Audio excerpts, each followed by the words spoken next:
Welcome to Hello Downtown, a podcast by Downtown Sioux Falls. This is Hello Downtown, the podcast where we explore the people, the places, and the pulse of our city's core. I'm your host, Brandon Hanson, and every episode we dive into the stories shaping life in the heart of Sioux Falls.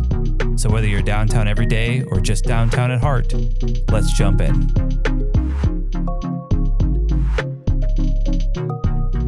Thank you so much for tuning into Hello Downtown.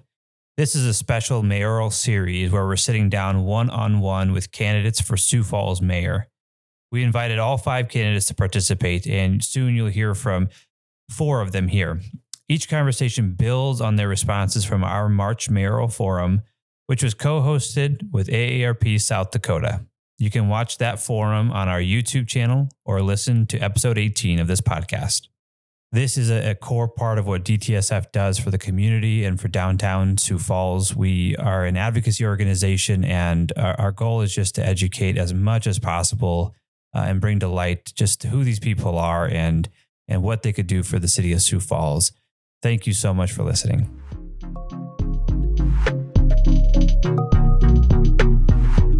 Well, we're on Hello Downtown, and today I am joined by another mayoral candidate, Joe Batcheller. And Joe actually spent the last decade working for downtown Sioux Falls. Yeah. Welcome to the podcast, Joe. Thanks, Brandon. It's good to be here with you. Yeah, good to be here with you. And today we're just we'll focus on your campaign and just kind of your position on all the things. I think I was scouring through your website, and it looks like you have the most comprehensive website so far that I've seen. But just want to get people to understand who you are and what you stand for and introduce you to the downtown community. Yeah. Well, thank you. Yeah. I was born and raised here in Sioux Falls. I grew up on the south side by 57th and Minnesota Avenue when that was the edge of the city. 57th Street didn't even go all the way through. It was a gravel road. So kind of felt a little bit out on our own out there with some of the other neighborhood kids. And just a great childhood growing up out there. Come from a family that was very involved in the community, taught me from an early age that, great communities don't happen by accident. It comes with service and stewardship. I graduated from Roosevelt High School and started college at Augustana. I finished at the University of Sioux Falls. And then a few years later, I realized, you know what? I love cities. I can't stop thinking about them. And I should probably go get my master's degree in urban and regional planning. So I did that. And I graduated at the very convenient time of the Great Recession when all cities were shedding jobs in urban planning. And so it was a good time to pick up and move. And we ended up out in Colorado. My mom has family out there. Thankfully, I was able to break into the field. It was a grind, though. It took hundreds of applications, to tell you the truth. And I was finally able to break into the field. I worked for free for years because I love urban planning, and I was determined to make that my career. And so bounced around a little bit, ended up in Vail, worked in the community development department there as a town planner. Saw a lot of fascinating projects, got to work on a lot of different stuff as well. Long-term planning projects, also kind of the day-to-day administrative types of projects as well. And we felt this calling to come back to Sioux Falls. And we had at the time our 2 sons. My wife, Shauna, and I have 2 boys, Winston and Harrison. And we kept finding ourselves coming back to Sioux Falls. And I kept finding myself reading articles in the Argus Leader and talking about and thinking about Sioux Falls. And so we wanted to be closer to family. And the DTSF job opened up for executive director. And I had people emailing me saying, you need to apply for this. I had written a couple of op-eds before that I think caught people's attention, and people kind of liked my line of thinking about certain issues and policies. And so I came back, interviewed, and got the job. And that was July of 2015. I think my first day was, maybe like a day or two before Hot Summer Nights, which was a car show concert on Phillips Avenue. It was the lead up to the Black Hills Corvette Classic. And so I was just kind of thrown into chaos right off the bat. And that's how everybody starts at DTSF, by the way. I know. Well, you should hear the story about how Joe Bartman handed things off to Dan Stadema. Okay. Similar sort of story. Yeah. So I think I am, force of habit. I was the 5th executive director at DTSF and 2nd longest serving behind Carol Pagonis, I believe. So, yeah. And I feel like I was able to make the impact that I wanted to and still love cities and just wanted to get more involved in Sioux Falls, wanted to broaden my horizons a little bit, and started thinking about running for mayor years ago, if I'm being honest. And it took me a while to get my wife on board. And she came around. It maybe took a little bit, but she's 100% on board, and so thankful for her support. She truly is my rock. I mean, just we're partners in everything that we do. And so I wouldn't be doing this without her support. And so here I am, putting myself out there, casting a vision for Sioux Falls and just trying to build a better tomorrow for the city. We got a good thing going, but I think that there's other things that we can do to really help advance this city. And my vision is to make it the opportunity capital of the Midwest. Sounds exciting. That's awesome. And just for you and your wife, thank you guys for coming out to Open Streets last year. Got a lot more of those events coming up. Hope to see you again. Absolutely.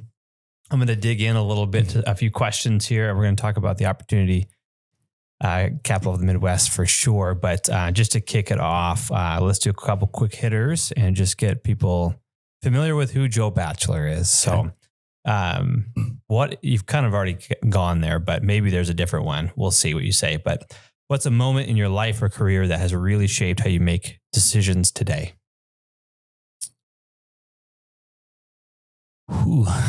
There are a lot of tough decisions that I had to make over the past decade. I think, I will admit I came into the job a little green.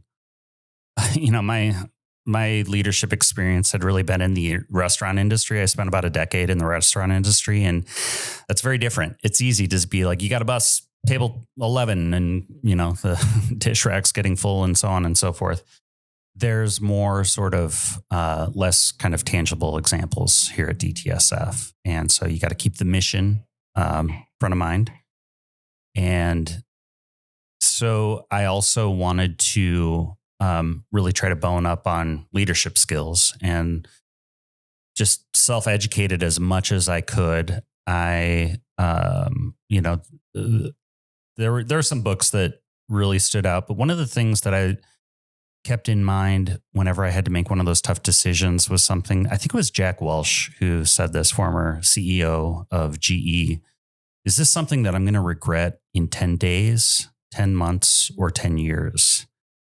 And if you can answer no to those 3 questions, then you can move forward with a yes. And you don't have all the information, of course, at the time. You hope you have at least a majority of the information. And so if I felt like I had 80% of the information and I could say that I'm not going to regret this in those timeframes, I would move forward. A tough one was the downtown trolley. People love the trolley. There wasn't really a whole lot of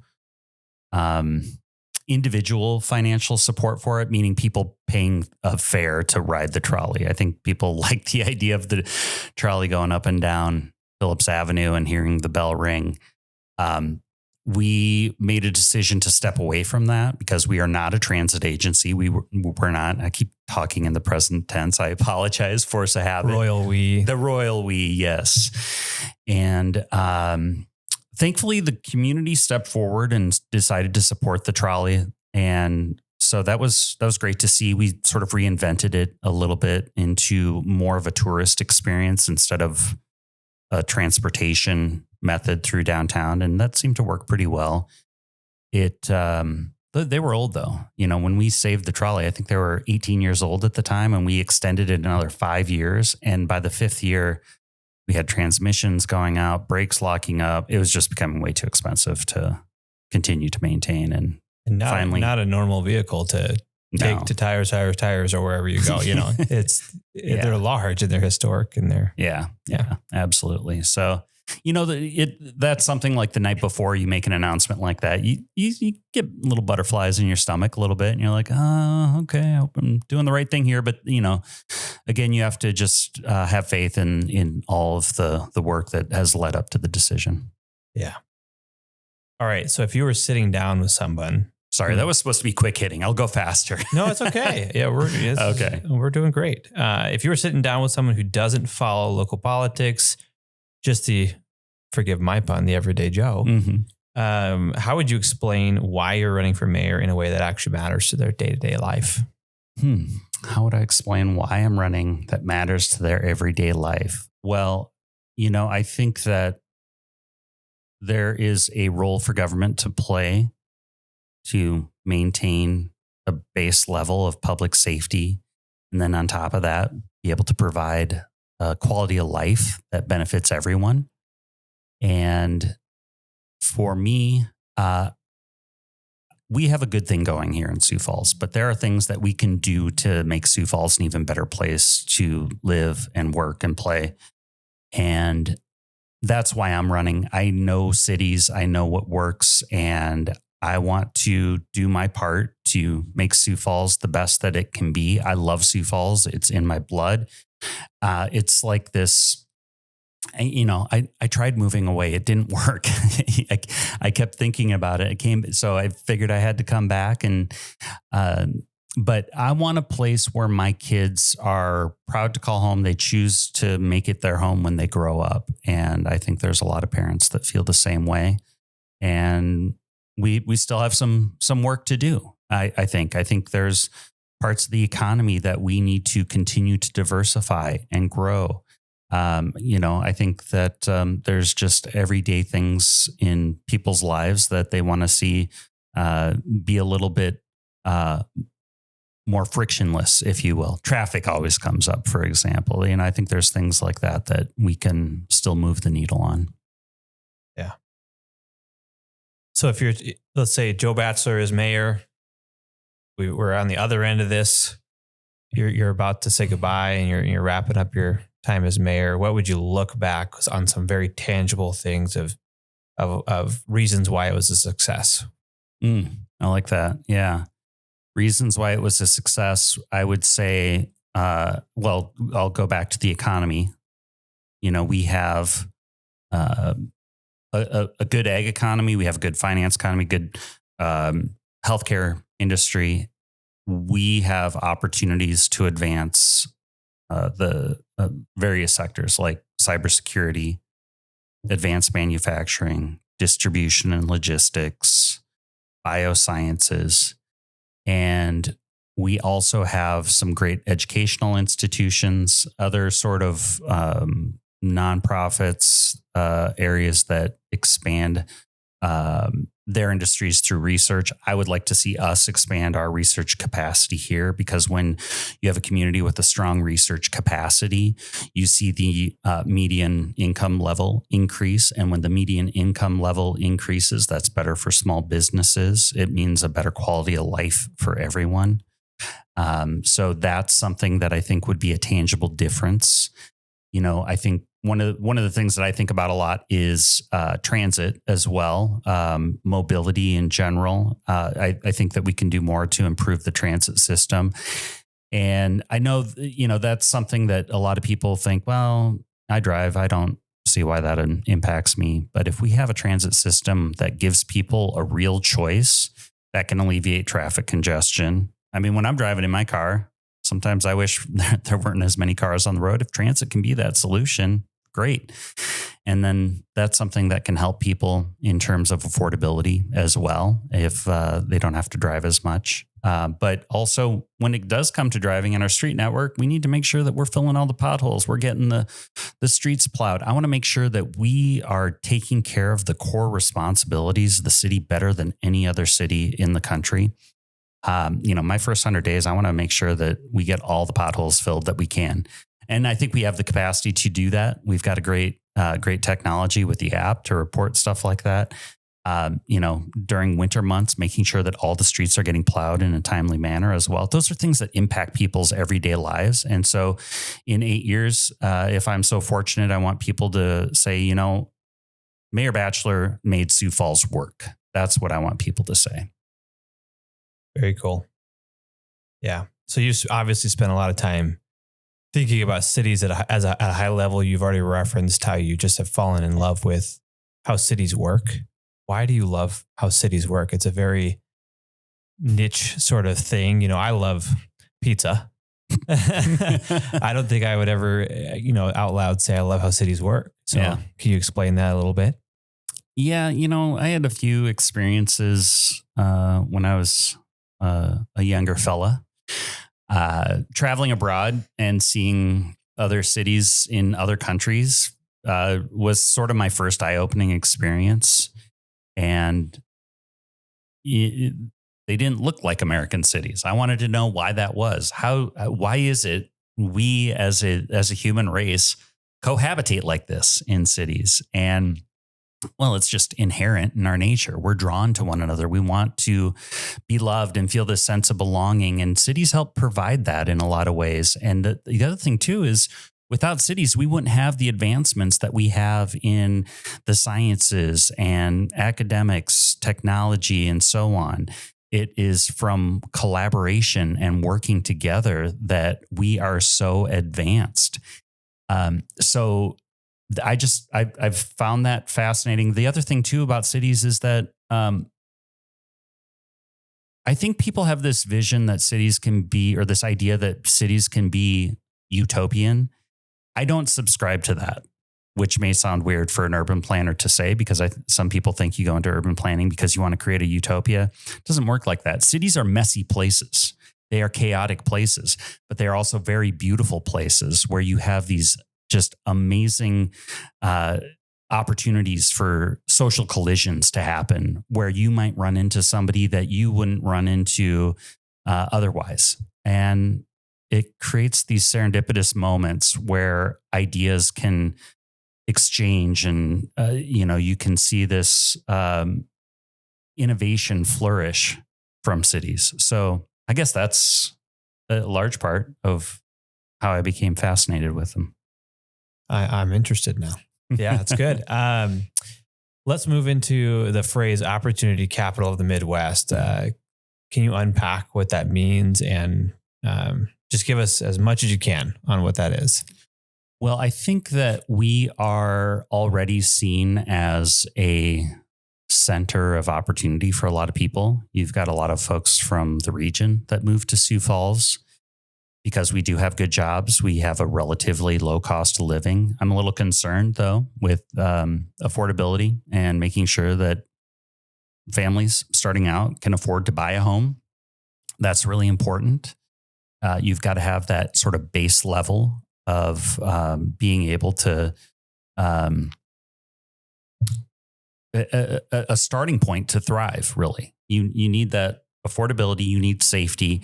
And then from there, you need that opportunity. That opportunity comes in the form of the economy that we have. And like I said before, being able to diversify that and grow some of the sectors that Sioux Falls, I think, is uniquely positioned to capitalize on is part of writing that story of the opportunity capital of the Midwest. And when you look at Sioux Falls compared to a lot of other cities in the Midwest, there are some that are doing a little bit better than us in some categories. I want to make sure we crush them all. I want us to be the best version of Sioux Falls that we can. And so there's a t-shirt for you right there. Yeah, there you go. We're going to crush them all. Yeah. So, I want us to be top of mind when somebody's thinking about moving to a city in the Midwest. Yeah. Yeah. Again, your campaign website and just your responses, there's so much detail involved.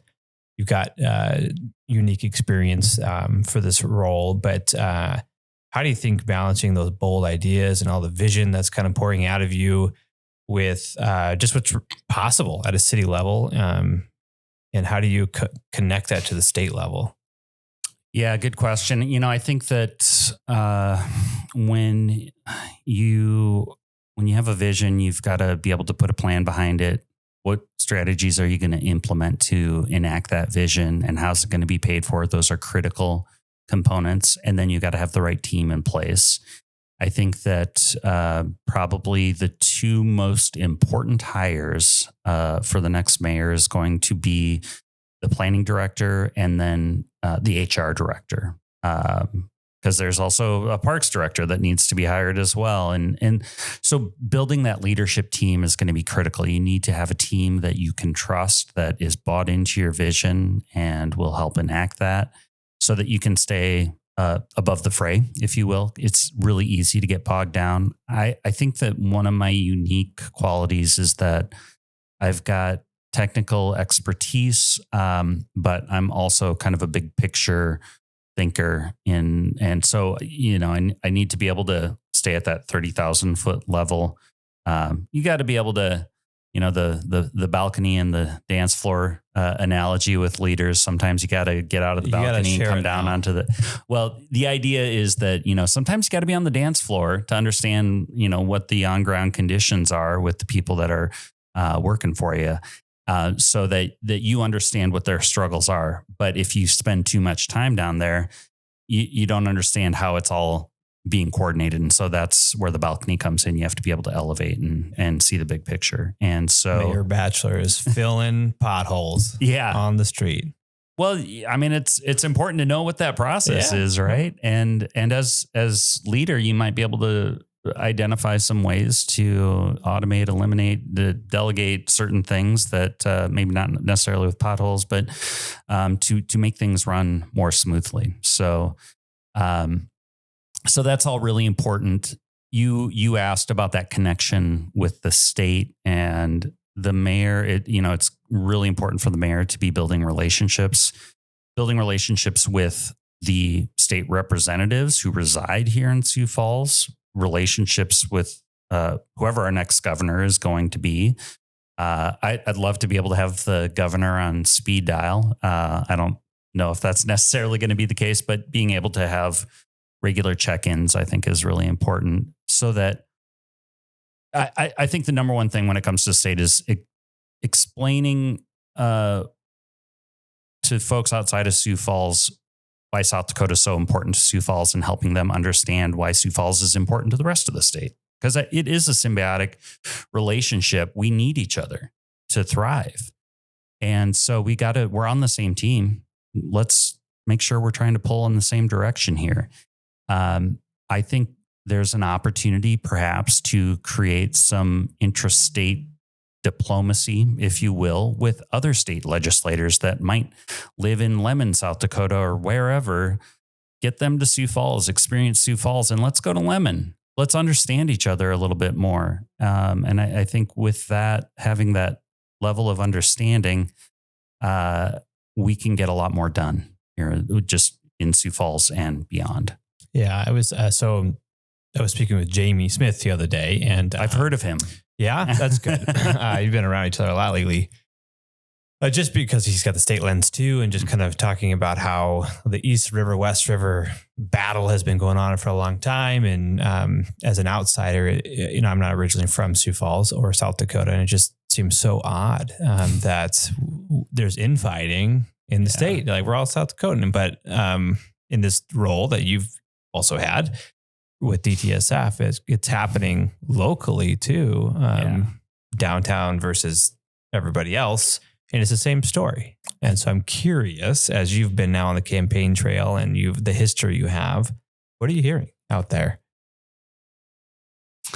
Just about some of those divisions. Yeah, just locally and with downtown, and how do people view downtown, and do they understand the ROI? Right. I think more and more people do understand the ROI. It's taken a while for everybody to get there, but I think, when people come downtown, they can experience community firsthand. I feel like that's the greatest strength, because that's not as easy to do in other parts of the city.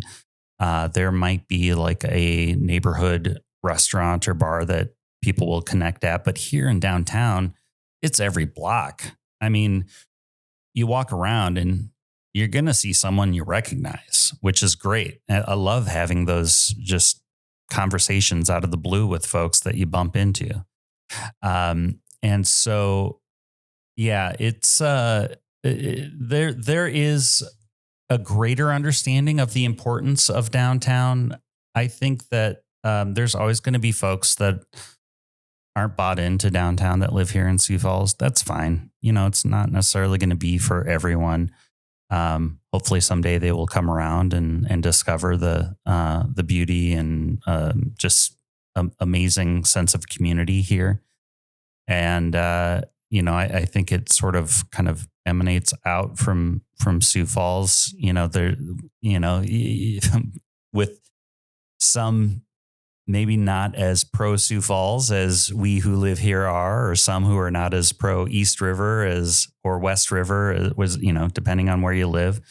But I think that sort of getting out and about and experiencing new places kind of helps break down some of those, maybe prejudice is too strong of a word, but you know what I'm saying? Absolutely. Yeah. It's been impactful for me personally to learn just some of the data behind what downtown does for our community, and just what downtowns do nationally. Even the International Downtown Association, which of course we're part of, as members, just dropped another report. I think it's a couple of days ago, an updated set of data on the value of downtowns. And nationally, they're pulling in about 30% of the sales tax for a city.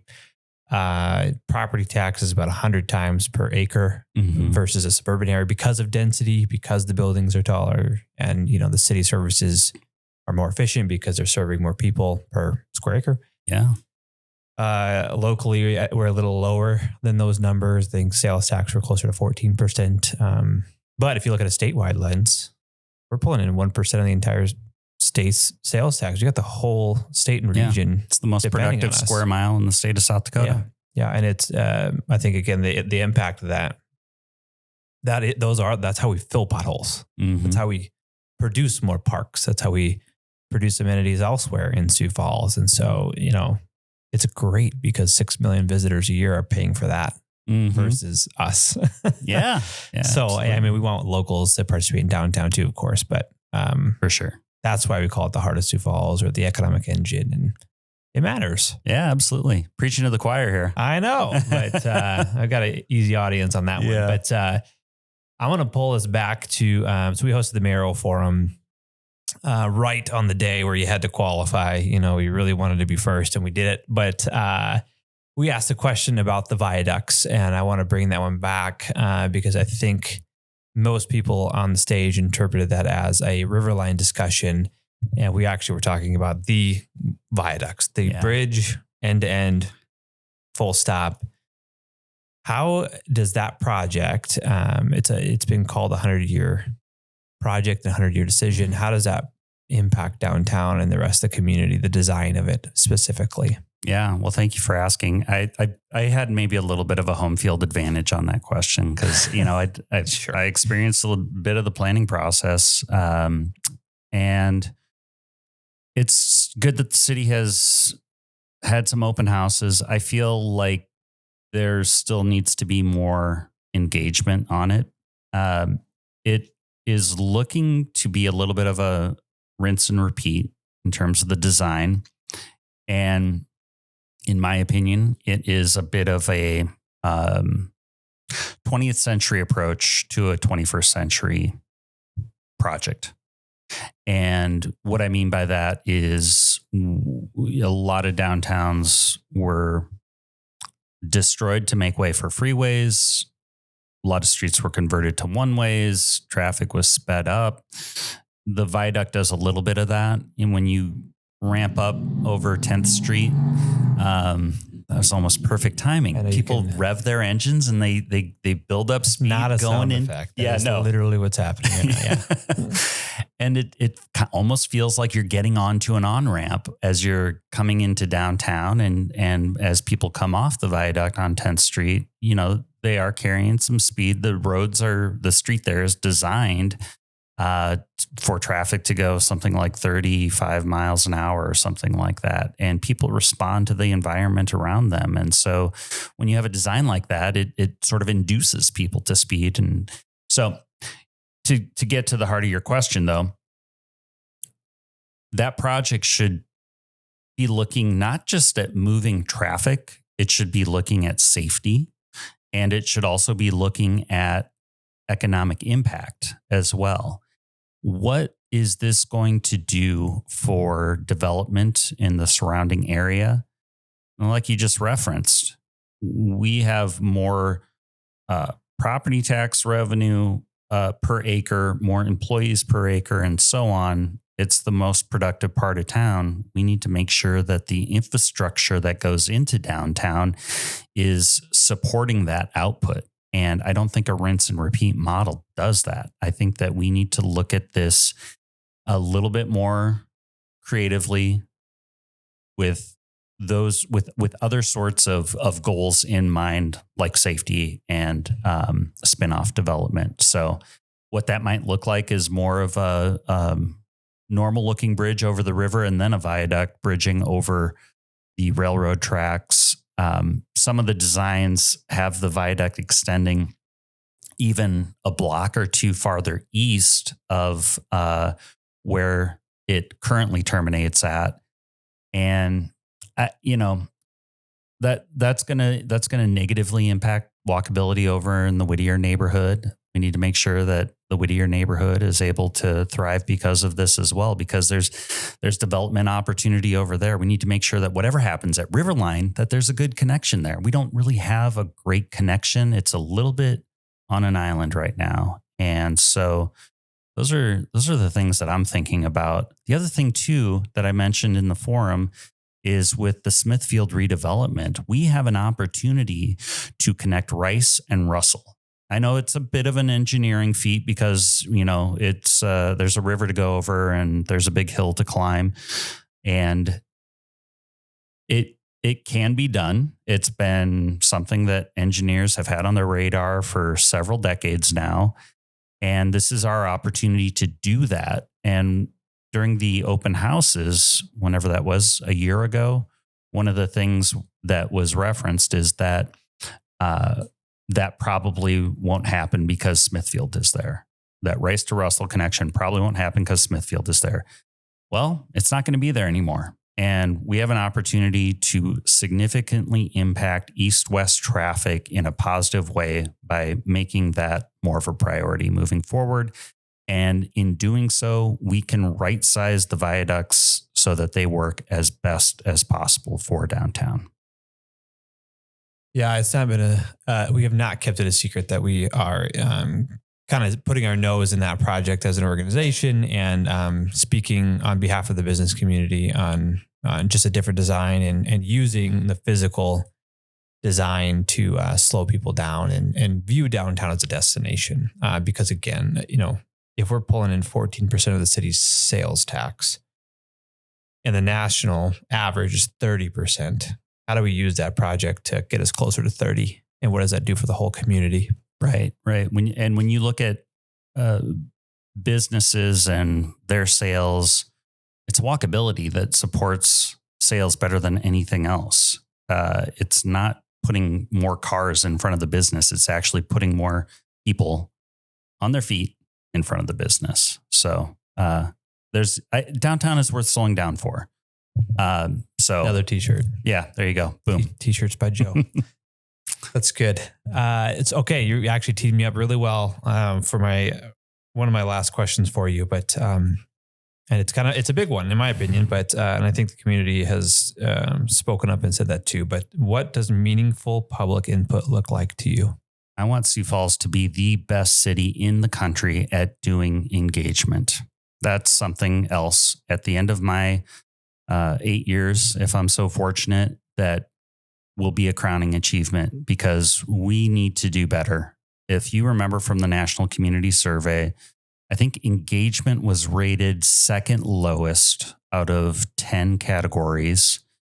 And also it was rated as a pretty high priority too. So there's a huge gap there. A lot of cognitive dissonance for folks that are familiar with marketing terms.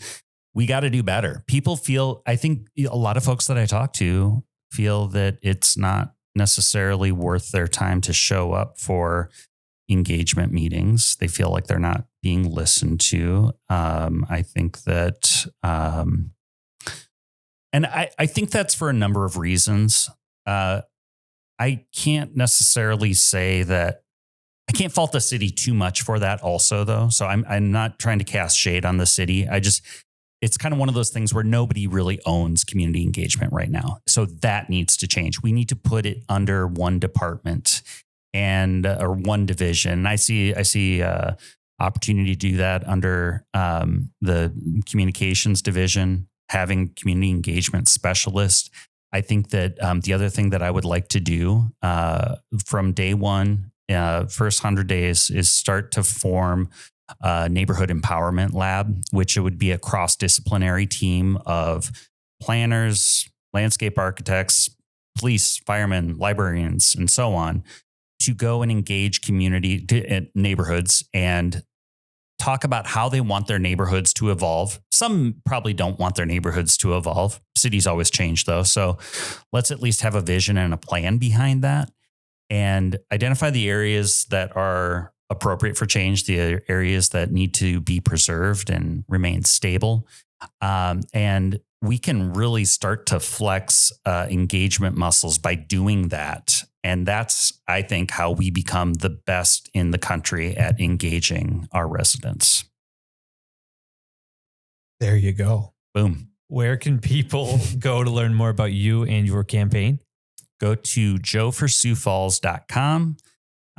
That's the same handle on all the social media channels. I'm primarily just focusing on Instagram and Facebook for the most part, admittedly. I got a newsletter as well that I drop about every other week. So, yeah. And for everyone listening, don't forget absentee voting starts on April 18th and election day is June 2nd. April 17th, Friday. 17th. Yeah. There you go. Yep. There you go. Get out and vote and participate and engage. Absolutely. This is your city, have a say in the future.